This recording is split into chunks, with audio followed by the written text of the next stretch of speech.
Hi, welcome to my studio. I hope you're going to stay with me because today I want to show you some of the intermediate techniques in watercolor. Not harder ones, but ones that just take a little bit more thinking ahead of time, a little bit more planning, that's all. And the end result is going to be very special. What I'm doing here is just getting warmed up, and I do this purposely so you might see it because this is what I do in my studio before I begin a big painting. Is I just get warmed up, I do a sketch sometimes, or what I'm doing here is practicing my splattering. That's right, the brush hasn't even touched the paper yet.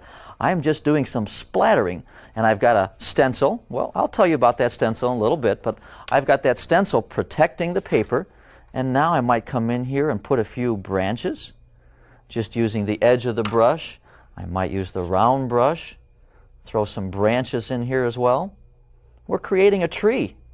But the interesting part was all of that splattering of paint combined with what I'm going to do now, splatter a little bit of water, and the tree and all those leaves start to happen. Look what happens when I put a mat around that. It's all interesting very much by itself. There's a tree. Put a little shadow underneath and it's all set.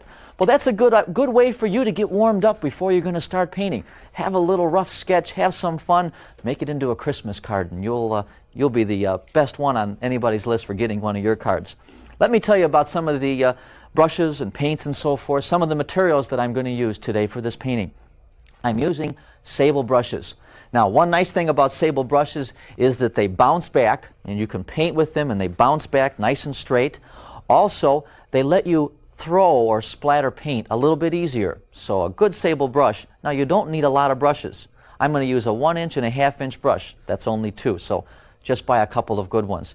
As far as paint, take a look with me in the palette, and I'll show you some of the paints that I'm going to use.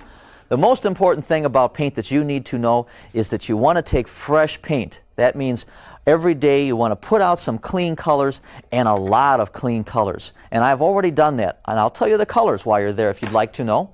I'm working with a light and a dark color of yellow. That's a lemon yellow, and that's a yellow ochre. I'm working with a light and a dark red. That's called speedball red, and that's called permanent magenta. It's a purple. Let me show you. Nice purple color. Now I have 3 blues, and I'm emphasizing for you that they're light, medium, and dark because we're going to use values a lot today. That is a cerulean blue, a cobalt blue, and an ultra blue. Light, medium, and dark. Over here is a black, but this black has a lot of blue in it. It's called Payne's Gray. Okay, there's one more color, and I'll get it right for you. It's over here. It's called Burnt Sienna. It's a brown. Okay, we can get an awful lot of colors just out of these, different tones just out of these different colors. So that's all you need to start with are those particular colors. We're going to use some, maybe if you've seen me before, some of the unusual things. I've got salt. I'll tell you about them. You may know about it already if you've painted once or twice. An electric eraser, spray bottle. I like the pump style. It spits water out. I'll show you how that's going to help you later on. I've also got a spray bottle that sprays a straight stream.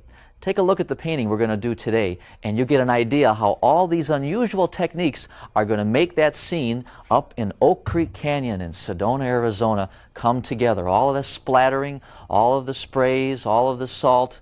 Well, it's going to happen for you right here with you while you're watching. So stay with me. Let's have some fun. I'm going to tell you one thing about paper. I haven't mentioned much about paper. The most important thing for you to know about paper is that it says 100% rag. That shows it's a good quality paper. Now, that can come in single sheets.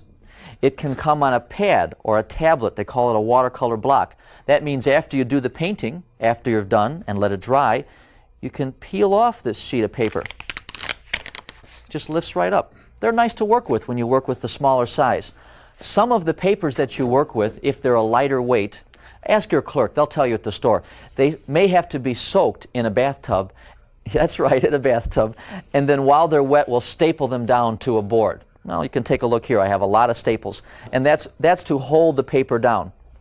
Okay, so you've got a good idea about there's the staples. And look at, they're real close together. I wanted you to see that as to how the staples were real close. That is going to let the paper then stretch. Means it dries and it shrinks up, but those staples hold it so it's nice and tight. Now I'm going to tell you a little bit about drawing, but because sometimes people are confused about that. One of the things in drawing is that you want to start with the big shapes. In fact, I'll do a drawing for you to give you somewhat of the idea. But since we have the time with the tape, let's prepare ourselves. That's right, let's do a couple of examples, a couple of rough sketches. I want to talk to you about values and color and a little bit about edges and so forth, because these are going to be the things that are going to make that painting successful. Are the values, for instance. Take a look at this sheet of paper and I'll show you what I mean. Values means the lights and darks, and you need to be able to control the different value stages, how light, and then that same color or different colors, darker and darker and darker. And I'm going to show you on this sheet of paper what happens with this painting, and we'll compare with the painting in a minute. But what I have begun here is I've developed some different values. Okay, that's going to be the very distant hill. And if you can picture this as a lighter value as being trees in front of that hill. That's right, that's just a lighter value in front of a darker value. Now I'm going to deal with just a little bit darker value yet. Can you see, doesn't that begin to look like there's a nice feeling of depth into the painting? And then there's even one more darker value. Take a look at the final painting and see if you can squint and look at the painting we're going to do today and see how there are mainly different values, lights, darks, and darkers. And I'm going to point them out for you. The important part is that we see this area of trees as a nice lighter section of tree. The one mountain behind is all of the mountain is a darker value. And then these trees here are a different value. That's important. That's what's going to make you be able to see the tree trunks against the light background, are the fact that we have different values. So concentrate on that real close for this painting. The values are going to be the secret. One of the interesting techniques that makes a painting look fresh and interesting, it has variety, is when you have different edges. Okay, what does that mean? I'll show you here an example. We have soft and hard edges. Can you notice how at the top here we have a soft edge and then we have a touch of a hard edge? Here it's in a different way. It looks a little different, the way that edge is soft and hard. Well, I'm going to show you in an example a couple of ways of having a variety of edges. Now, I'm just going to take and just smear some paint here for a minute. There we go.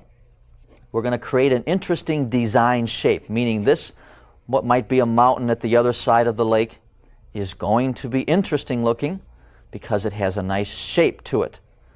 But that is all hard edge. Notice how those edges are nice and crisp all the way across. Okay, we need to change those edges a little bit. One way of making those changes is with the tissue. That's right, just take a tissue and we're going to blot. I'll show you, take a look. We'll just blot one of those edges and it softens the edge a little bit. You can blot in the inside, creates a different edge. While you're looking there, I'll show you another way with this spray bottle. I'm going to spray some dots of water, and that will help soften some of the edges. And a third and final way I think I'll show you over here is by just adding a brush that only has water, no paint, just water, and see how that softened the edge. So now look at this, and you see a nice variety of edges. That's an important element in the painting, is having these variety of edges. It creates interest for the viewer. And that's what we're trying to do. We're trying to create something interesting. I'll show you those later while we do the painting. One other element, and this is one of the ones that we have to think about more than apply in our painting, and that is every good painting has a center of interest. Okay, that means, or a focal point they call it. That means a spot that your eye goes to in the painting. And there's a couple of tricks. Yeah, we've got some tricks up our sleeves. A couple of tricks that makes that happen. Take a look here and I'll show you what I mean in the painting. I've got 3 different examples of things that make a painting have a center of interest. One is contrast.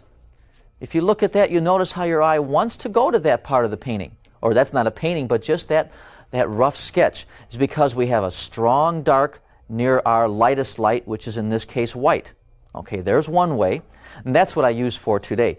Here's another way that can make your eye go to a center of interest or create an interesting part of the painting for your eye to go to. That's by having an opposite of color. Here we have all these nice warm colors except a couple of spots where we have opposites, a cool color or a green next to a red. Those are opposites. That creates some attention. And there's one more, and I'm trying to show you a way of having detail. We have very large shapes everywhere else, and in one spot we have small shapes. Well, that's to imply detail, and that's where your eye wants to go. Try that, or do a few of these sketches for yourself. A couple of these examples. They help you train the automatic pilot to do that in a painting, and that helps the painting work. When you see the final painting, you're going to see how your eye wants to go to a certain part. Well, it didn't happen that way. I made it happen that way. Let's talk about how we created this particular painting. That's right. It wasn't a lucky chance for me all of a sudden to walk down the stream and pow, it was right in front of me. It doesn't happen that way all the time. Sometimes it does. But what I did, I took some photographs, I made some sketches, and from these photographs and from these sketches, I composed the painting. Take a look and I'll show you how this happens. This is a picture or a photograph of that scene. But it's something like it, but it doesn't have quite the excitement of color. It doesn't have the excitement of highlight. Well, I was walking at a different time, and all of a sudden the sunlight just came from around a cloud, and wow, a powerful light. I loved it. I was able to capture it, but I didn't like the shape. Now, here was another time that I was walking in a totally different place, a different season, but that sunlight came across and it created an interesting shape. So take a look at the painting and see how I have put together that particular shape and made this painting look interesting. I created that particular painting. Now, what I will do a lot of times is do some sketching, do some planning, do some black and white line drawings. That helps me remember a little bit better something about the scene, because as you know, or if you don't know, I'll tell you now, I'm not concerned with painting it like a photograph. I'm concerned with creating a mood or a feeling, capturing an impression of the subject. That's more interesting than having it be very, very realistic, at least for me anyway. So I'll do some sketches, and that helps me remember what the shapes and the colors and all of the interesting, exciting things were in the painting. Let me show you how I put this all together on a landscape, or how I begin doing the sketching. I'll use a regular number 2 pencil, and one thing you might want to know, now this is just a scratch piece of paper here. One thing you might want to know is where to put a focal point. Well, that is best told to you by showing you, if you can see in this white sheet of paper, that I have a bullseye center and I have these horizontal and vertical lines. You want to stay away from those. Those are trouble. You can get yourself in trouble if you have anything on that spot. So the best place, these golden squares here, for a center of interest is if you were to divide your painting like this. And go ahead and do it. Make this little note for yourself in your sketchbook and look at your landscape. And before you just begin drawing right away, think about these 4 different spots, because that's where you want to start with your drawing. Okay, you stay right there, and I'm going to start my drawing as I did before. I'm going to start with the horizon line, where I wanted my horizon line, and then where I wanted my center of interest. This was the most important part of the painting, where the light came across. That little patch. And I wanted to make sure that that little patch, so here's the sunlight coming on. May look crazy. I'll erase a few of these lines for you. So you got the idea. This is just a kneaded eraser. A nice soft eraser. Don't use a real harsh eraser on watercolor paper. You'll rough it up. Okay, let's finish with the drawing of this, and I can show you how we devised an interesting scene. We have our trees that are on the other side. There's our horizon. Here comes our river. And I start with a nice rough idea, a rough layout. Here's the ground line, kind of a sloping ground line. And then I had the mountain starting to happen with just this simple drawing. Now we put a couple of trees. So I always go back and start to what is going to be the most important part of the painting, that light that's cast. There's rays of light that are directing you over to this part of the painting. There might be a section that'll catch your eye, like the bright color here, but your eye is soon going to go over to the white part of the painting, the crisp white part of the painting. See if that happened when you looked at the painting right now. Did your eye go to a certain part of the painting? Did it go to a center of interest? Yeah, I think it did. And I think it happened that way because I planned it out that way. And that's what that's what I wanted to spend the time before I begin painting, was help you do a little bit of planning. Okay, you're planning that center of interest, planning the composition, planning the values, and let's paint. You're with me. As we've always done, I like to set the stage, turn up the radio, fix yourself a cup of tea, get comfortable, because that helps you do a better job of painting. We're going to start, as I had to here, by putting a little mascoid. It's a liquid frisket. It protects the white paper. Okay, I painted just a few dots on top of that tree, just a few spots up there. In case I got so carried away with colors that got too dark, I can always lift that mascoid off, and I'll have some nice white paper underneath to put the yellow back. And I also want some sparkle on my river. So I just splattered and sparkled a little bit. Here's a couple of little shiny spots at the end of the river.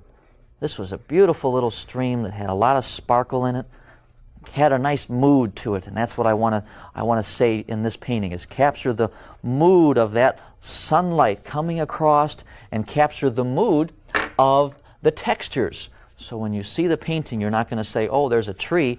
Oh, look at the mood of that scene. Look at the light coming across there and all those textures. Yes, that's more important to me, is that you become entertained with that feeling or that particular mood.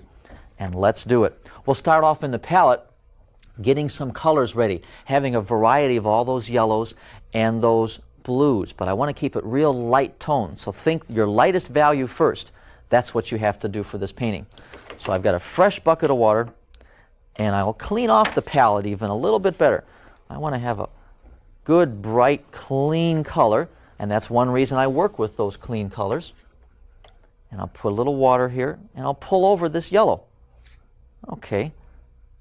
Now I'm ready to go with this particular paint, and I'm just going to start carefully staying with my brightest colors right there.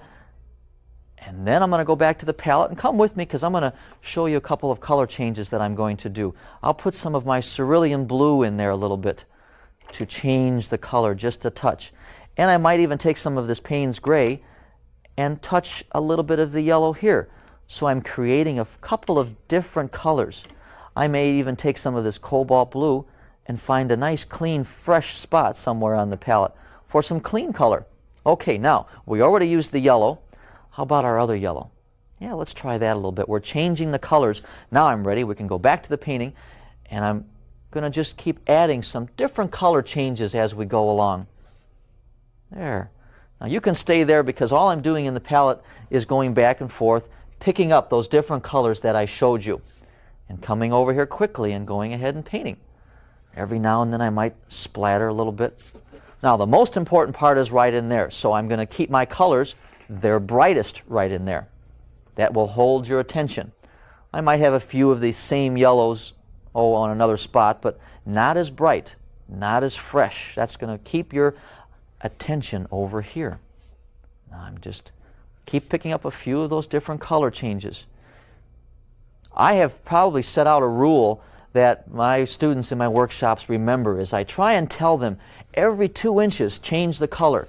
Every couple of inches you should be going back to the palette, cleaning out your brush, and grabbing a new color. Now here's a nice light purple that I have made with my cobalt blue and my permanent magenta. There, just touching, a little bit of splattering. That's to help loosen up the painting.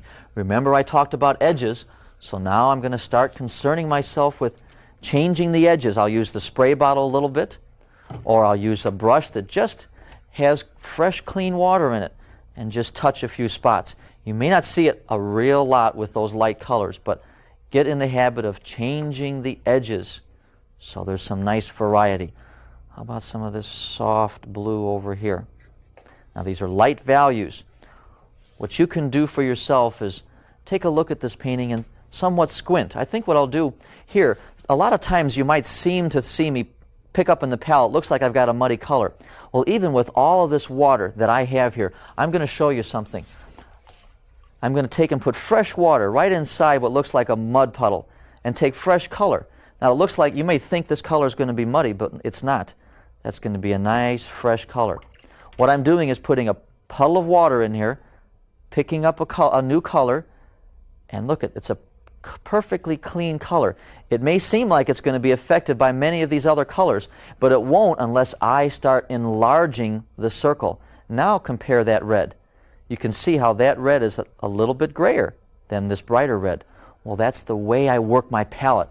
I move around if I want to gray the color a little bit. Okay, I'm going to start with some yellow again. I want to finish this part because I'm going to start showing you about textures. So take a look with me.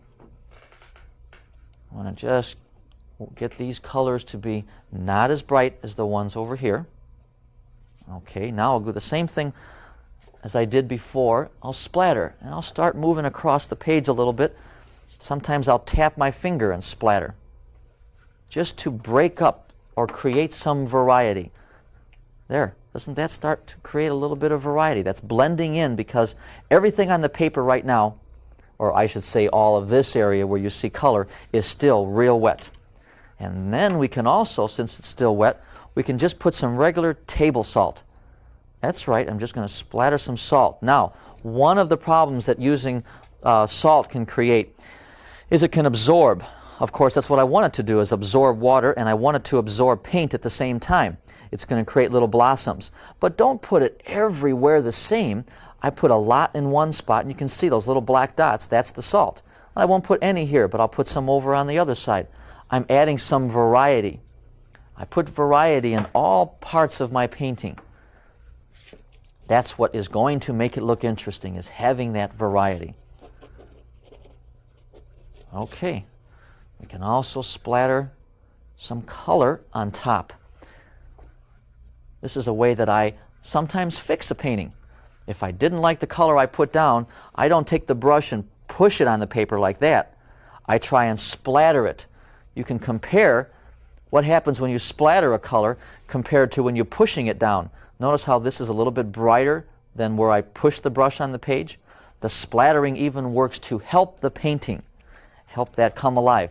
Now, this stage is a good stage for you to experiment with. It's a good chance for you to splatter a little bit more, wait a while, and then splatter again, or even wait a while and salt. I'm saying like 30 seconds or a minute. You can come back and splatter one more time. That's right, splatter again. A little more color or a darker color. Have some variety, because the splattering that you're going to do while it's drying will create different textures. Let me show you the different textures that you're going to have a chance to see on one that is already dried. Okay, take a look here, and you're going to see some different textures on this painting. Take a look close. There, I'll put it so you can see it. All of these different textures happened because we were splattering at different times. Here it's splattered and left kind of a hard edge. Here it's splattered and blended in. And these little, almost looks like white spots, well, that's not white paint, that's the salt. Even when the salt starts reacting, I splatter water on top of the salt. Take a look at this spot here, and you can notice it has an interesting edge to it. Those little darks in there, that happened when the splattering of water was put on top of the marks that the salt made. Okay, now we're going to concentrate on the mood, and I'm going to use the spray bottle, the kind that has an adjustable tip. I can go to a straight stream, or I can spray it and it just puts a wide mist. I'm going to use this particular spray bottle to create those rays of sunlight. That's going to be an arrow directing you across the brook, across the stream. Let me show you how this works. Stay right there. But I'm going to hold this spray bottle, and it's full. I'm going to hold it real close to the paper, and I'm going to spray and move my hand in the direction of the spray. See those rays of light coming off? Well, how hard you spray will determine just how much is going to come off. Let's turn that around. There's that light that's going to be coming across, all the way across. And you can see the effect. It's a nice subtle effect behind that, behind those trees. Okay, what I'm doing now is I'm taking a towel and blotting up. There, just taking an old towel. I find the towels they let you use at the health club are better than the towels from the hotel. But I'm not supposed to tell anybody that. Anyway, those towels seem to absorb and pick up that water. And now we can move on to the next stage, and that is I want to build up the darks behind. I want to use this as an attention getter. There's a little something in this painting. It's going to say, hey, look at me. Well, it's contrast and brightness of color. So I'm building up some color here. I'm using that's the ultra blue and a touch of my magenta. I'm going to use a little smaller brush, still a flat brush. Okay, I'm going to pick up that color and use it now right around where those yellows are going to be. I'm going to start. Now, what you're looking at here is that I'm building up a darker value, meaning that this is going to be seen as being a different shade than what is already there. Now I'm taking my time and painting around that, and I'm changing the colors, picking up. Now this has a little bit of a ochre, a little yellow ochre in it. And I'm going to stay right there. I'm going to put a little green over here now. Okay, and I'm going to go back. I want to have the darkest part of this color, of this value, right around here to draw your attention. I don't want it to be quite as dark farther away. Okay, see how your eye goes? And notice subtly as you're looking at that, notice how I have these colors are the darkest right around that light. Most of them are pretty light as you look up in here, but I've saved the darkest part for right around this part, which is very close to the center of interest. Okay, I want you to plan that out that way. Don't just do it by accident, but plan it out. And while this is still wet, you can take some salt again. Now we're going to splatter salt in every stage. So have a salt shaker handy, and every now and then dab a little bit of salt in there, or you can dab some water in there.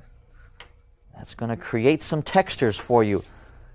It's not so much the brush, it's going to be you standing up and splattering that's going to create those textures, okay? There, we go right on through the trees. I'm not thinking about these trees that are in front. We're going to carry this color and this value all the way through because these trees are going to be made darker. So you can carry those through. Also, I'm keeping those colors in the background a little bit cooler. So cool colors go away and warm colors come forward. That's another way to achieve a good feeling of depth in your painting. I'm going to splatter a little bit more here just to loosen up those edges, create an interesting design shape. I like the shape of this hill now.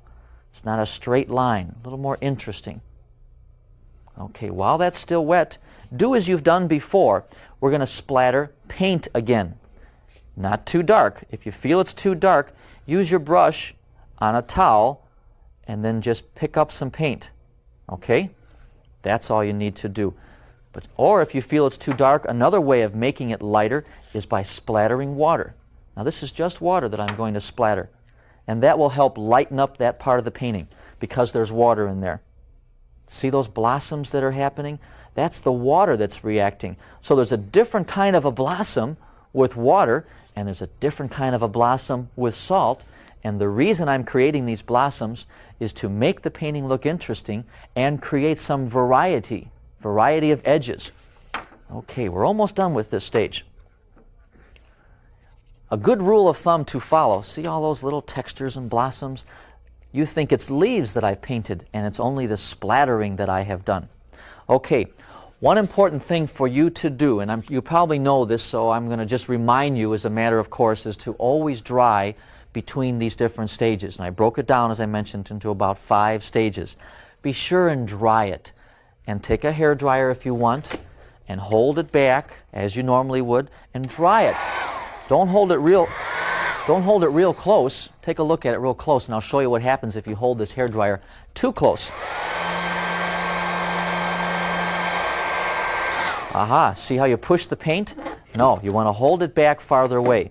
Okay, if that happens, don't worry about it. You got your towel handy, and you can scrub it up. But I want to save you that worry a little bit of having that happen. So what I've done is I have another stage dry. At this part, you might want to hit the stop button, rewind if you want to. Take a look at this again. Understand these parts here because you're building a painting on these sound fundamentals. That's what makes a good painting work. The mood is always what captures the viewer's attention. What I've done for you is I have one of these stages already dry so I can go on and keep on painting. So once yours is dry, then and only then go on to the next part of the painting. Okay, this part is dry. I have my light coming across. I like the textures, the salt, and it takes sometimes it takes time for that salt to react, so don't use the hairdryer right away, or it takes time for the water that you've splattered to react in a painting. Go ahead and wait for it to happen. Watch the painting. Now, if you had this part of the painting and it was too dark, you can fix it. I'm going to show you. In that same spray bottle, I'm now going to adjust this spray so it's wide spray. And I could lift off, see there? I could lift off some paint if I wanted to. We could make it a little bit lighter. So don't think that watercolor can't be fixed. This is a nice soft way of removing too much paint, and it won't hurt the paper, meaning if you wanted to come back later on and do something more, it won't affect the paper. Now, you may think I'm back in grade school, but I'm still using stencils, and I do use these in the studio. They help me protect the white paper because I get moving, I get a lot of action going on sometimes, and the stencil is a good way of protecting. I want this area to stay nice and clean. And this is an actual sheet of stencil paper. I've used an extra sheet of watercolor paper sometimes. And all this is just, I can just take and cut with the razor blade some interesting, I'll do it down here a little bit because I want to do it on the wood there. There, we're just going to take and cut, and that's how I created these stencils. Sometimes I just tear them and tear off different shapes. I'm looking for an interesting shape. That's what I want to do. Okay, so now you can see this stencil. I spent a little bit of time drawing on the stencil first and then cutting it out. Now, this doesn't mean that I'm going to paint across the stencil. No, not so, not necessarily. I'm using that stencil just to protect the area. Perchance a piece of paint lands on the edge of the stencil, there's an interesting edge or a shape that I took the time and created. So watch how this works or how this helps the painting. We're going to move on to the next stage, the darker stage, one that is a little bit darker. And I want you to see this painting in those values. So I'm going to take, and you can look in the palette because I don't need to put more water. I've got a lot of water in the palette, and I'm making these colors look darker by adding more paint to it. Okay, you can see I'm just digging out some more paint, and I'm going to be continually comparing back to what's already on the page.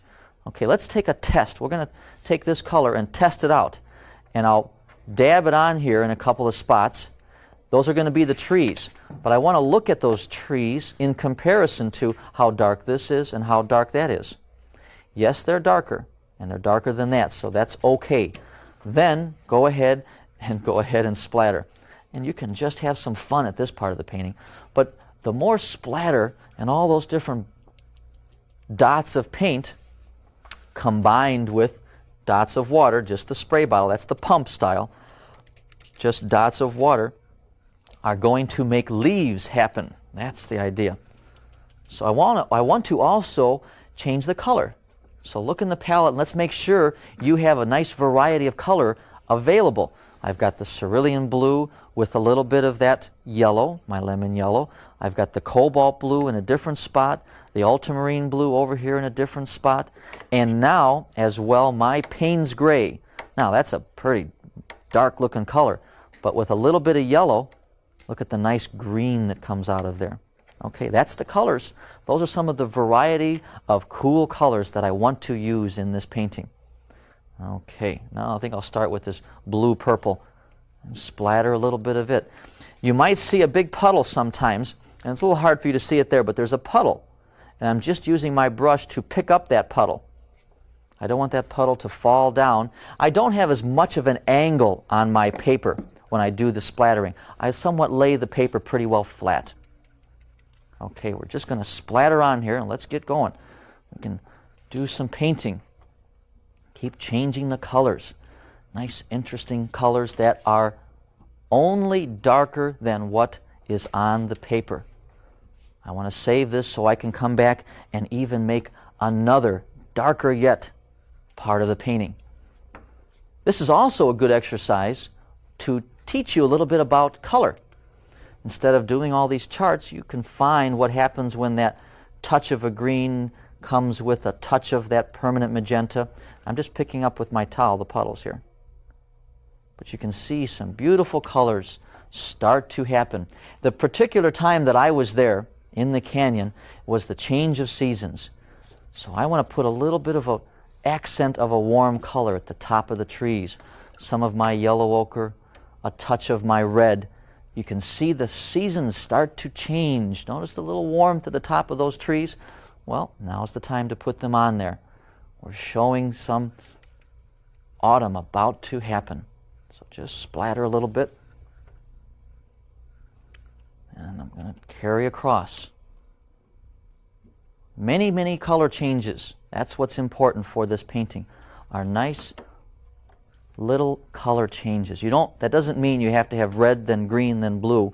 No, it's a red or a warm tone, but mostly these cool tones, a green, a little bluer green, even bluer yet green, and then kind of a blue-violet. That's the way. And I can even use this brush to paint some of the branches, the tree trunks. Get used to using all parts of your brush. You don't have to change brushes every time you want to make a different kind of stroke. Some nice colors happening in there. That really gets me feeling good about a painting when I see these little color changes, these little tones, and these textures. Let's do the same thing on the other side. Get just a couple of spots there as you go across that I'll splatter in there. Every now and then you can take a lift up and take a look and see how it's working. But I'm just going to put a little yellow over here, that's all. And then put that stencil back so I don't get that sky area too wet too soon. Okay, start with the same colors. Start with nice clean colors. And start with a value that is a little bit darker than what's already there. I know I'm repeating values and values and values, but I told you at the beginning that it is these values that we're working with. Remember that little exercise I showed, the different trees? Well, that's what we're looking at now. We're looking at, I'll move this stage here. We're looking at this stage right here. This stage that I'm lifting up. That's the stage I'm trying to show you as being darker trees in front of the light trees and in front of the medium value mountain. We're dealing with these light tones. That's why this was important for me to show you. Okay. Go ahead and splatter a little bit more. And put in some of the branches. I'm going to do a little bit of the water. I want to show you some of the water. And I'll show you a little bit of technique in doing water. Oh, I'm going to pick up a puddle here. Got to keep an eye on your painting, and I have to do the same thing too. So I'll come and show you that water in just a second. I saw a chance to put a couple of branches in here. I can still see my pencil line. Okay. I can still see the drawing, and I'm just touching or dabbing with the corner of the brush. I want to salt again a little bit more, just in a few spots, and I want to spray just a few dots of water. Just dots of water. That's all they are. In fact, I will show you while you're looking there. I'm going to show you on a black sheet of paper or a mat board how to see these dots. Take a look and I'll show you. Sometimes a student might spray too much. Can you see how those dots are just black and dark? That's what you want. Not spray the whole part. Don't spray real hard. Nice and easy dots of water. That's what I'm doing right there on the page. Nice, gentle dots of water. Okay, remember that, or practice that on a sheet of mat board. Okay, let's look at the water, and we'll do a little bit of the water. What I'm going to do is maybe a little bit different than what you might have seen in doing reflections. I'm going to show you on a spare piece of paper how to do some reflections, or how to have some fun with reflections. There are several different types. Some, when we do reflections in water, sometimes we'll wet the paper first. Okay, wet the paper, and then we might take a dark color. I'll be right with you there. I've got a dark color, and I'll just paint wet paint from the brush onto a wet part of the paper. And you have nice soft reflections.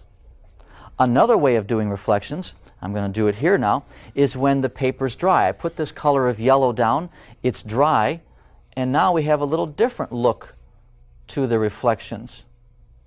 See, I'm creating a nice interesting shape at the same time, and I'm going to change the colors, but this reflection has a little different look to it because the paper is dry. Now I'm going to show you another one that I have been using a lot lately, and I find it very interesting. Down below, we're going to do one more way of doing a reflection. The paper is dry. Okay, the paper is dry, and I'm going to put my reflection down there first. That's right. The same as what we did before on dry paper, but I'm going to do something extra to it. I'm going to put color or a little bit of water in my color over it. I'll show you in just a second. I want to create a nice, interesting reflection. Even when I doodle, I'm concerned about doodling with good variety of color and good variety of design and good variety of values. Now, that's still wet. Take a look at my palette, and I want to show you. I better clean out here. We got a lake here. I'm going to pick up some of this water. There's where those sponges come in handy for you.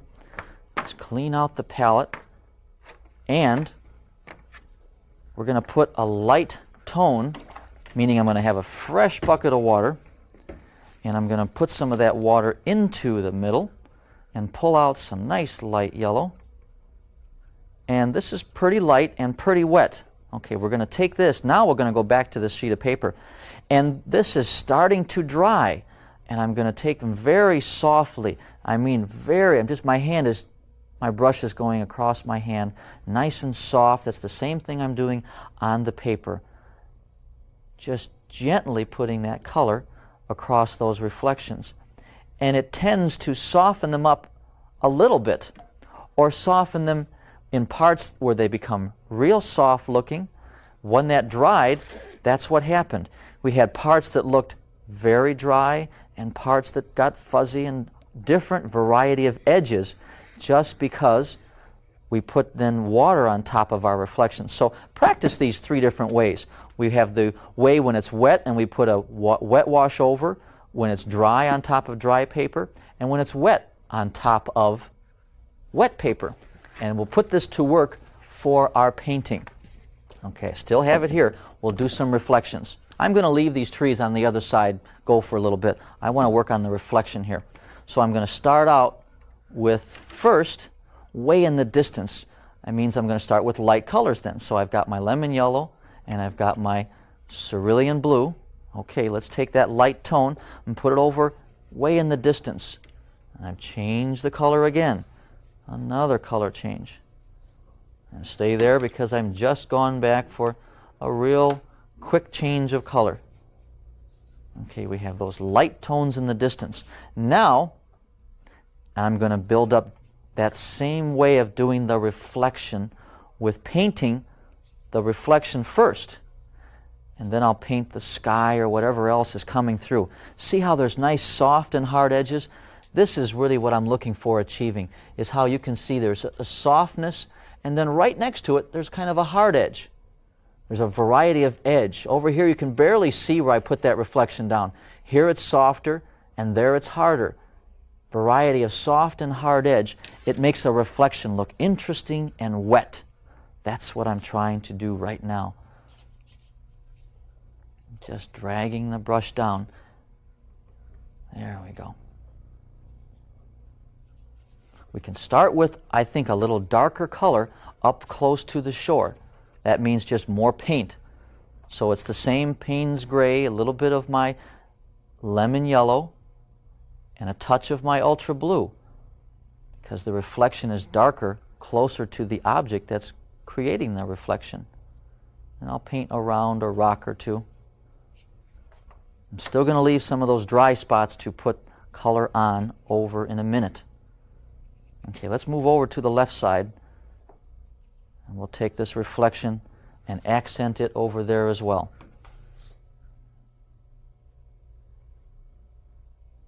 There we go.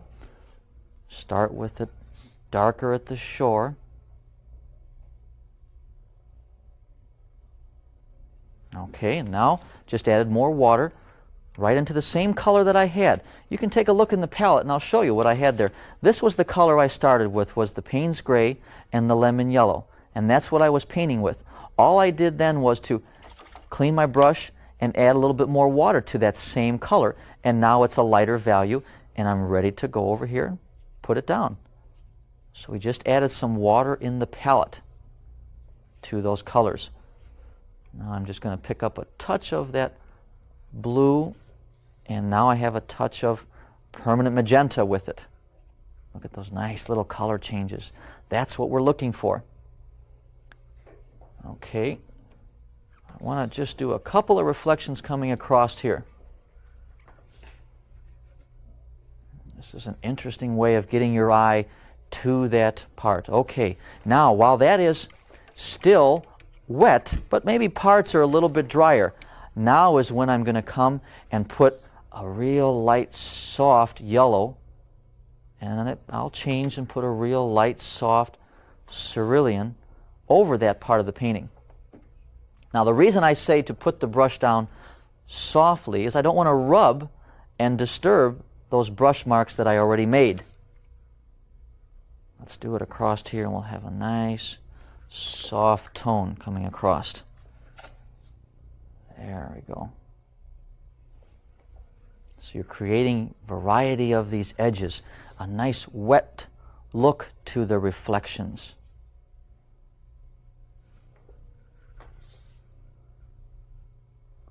And just one more stroke all the way across the bottom. There.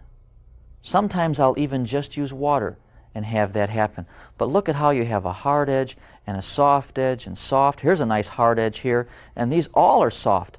There's a lot of variety. Now, don't go back and try and fix up this part. Don't get too involved in having little marks that look the way you want them. Get the big picture. You want all these wet, juicy reflections coming down. Don't worry about the little branch or the little tree. Do that later. Okay, what I've done is now you would know already, you need to dry this stage. So I have one that is dry, that has the reflections and has those trees. And take a look at it with me, because we're going to do even one more layer, an additional layer in front of that. Okay, no, I went too soon. Stay with me here. Okay, there is the trees. I jumped ahead one stage, so stay with me. Here is where I have all the reflections, and it's all dry, and I have the trees, and they're dry. And what we're going to try and do now is that last layer. That's this darker layer. Can you see how this tone is darker than this tone? Okay, these are the trees. If we were to look at them by themselves, these are the trees I'm thinking about. But there are these trees behind them. So we're building up the values. That's what I'm going to try and do to this. So we have all the textures. You can see that that is darker than this, and this is darker than this, and the reflections we showed you. Now, I'll put my stencil back. In fact, I have a spot where I want to clean up there. A little bit of paint. You might think a mistake. I can erase it with that spray bottle and then the towel. Okay, that'll dry it. Now I put the stencil back. I want to protect this middle area here. And now we'll do another layer of trees, and we'll start with the trees on the right. Okay. Now I can take a look in the palette, and you can see that I've got darker colors. Don't be afraid of dark colors. That only helps give your painting better contrast and more depth. So I have my ultra blue, my Payne's gray, my lemon yellow, a touch of magenta, a touch of speedball red, accent of those colors, and I'm ready to go. And I'm thinking about creating an interesting shape of a tree here. So we'll splatter this tree.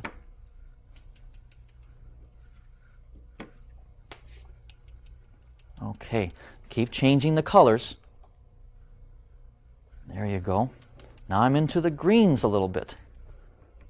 That was the green from my yellow and my Payne's gray. I'll splatter up here. I think I'll add a touch of the red. We're adding the accent of, again, the change of seasons. The tops of the tree are starting to change before the bottom does. We'll splatter a little bit of lemon yellow, yellow ochre. We'll add some nice golden colors to the top of this. And then we'll carry it on down. You can, if you want to, touch the brush to the page every now and then. I do. But I like the splattering to be the strength of the trees, to be the most interesting look of texture I think comes about with splattering. Okay. You see those trees? You see how they look a little bit darker than the ones that are behind them?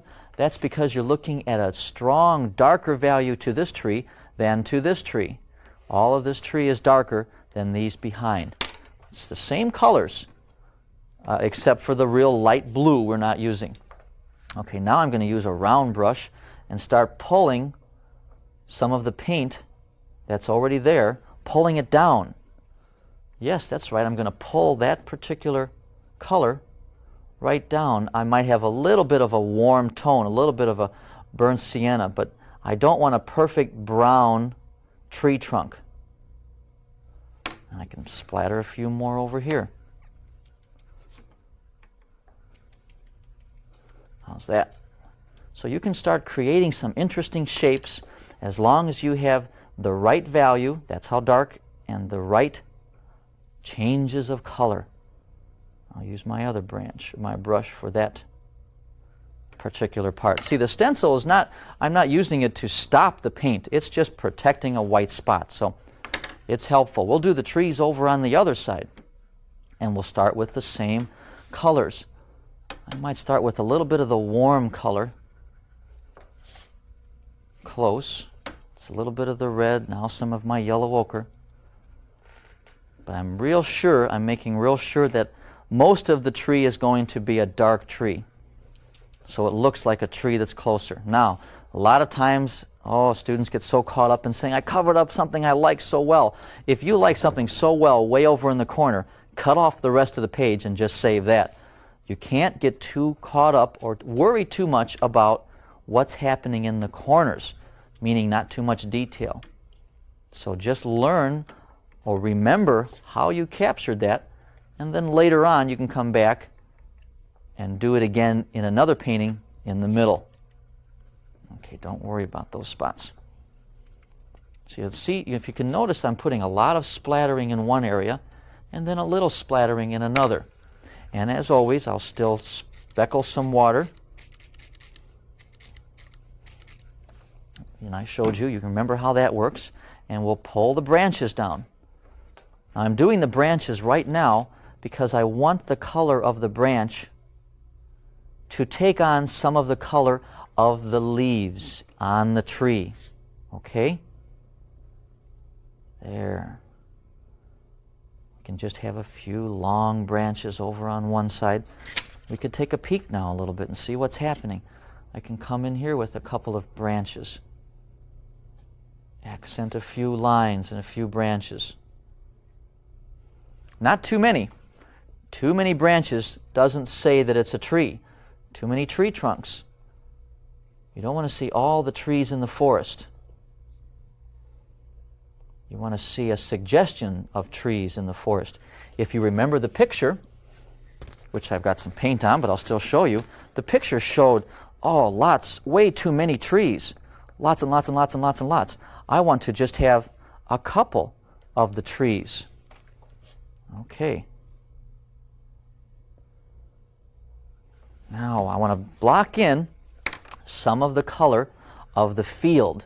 You want to develop all parts of the painting at the same time. Don't get caught up in just one part or saving one part that has a nice texture. Develop the entire painting at one time. And I'm going to work on the grassy field right now. So I've got a good color that is going to be darker. I'm going to show that this grassy field is darker closer and lighter farther away. And you'll see in a minute that that is what makes that field look like it has parts that are close and parts that are farther away. Look over to the right a little bit on that painting and you can see, I'll show you how this field is darker and then lighter behind. Well, I'm going to put the dark part down. You could put the light part down first. That isn't real important. It's the fact that you have a change.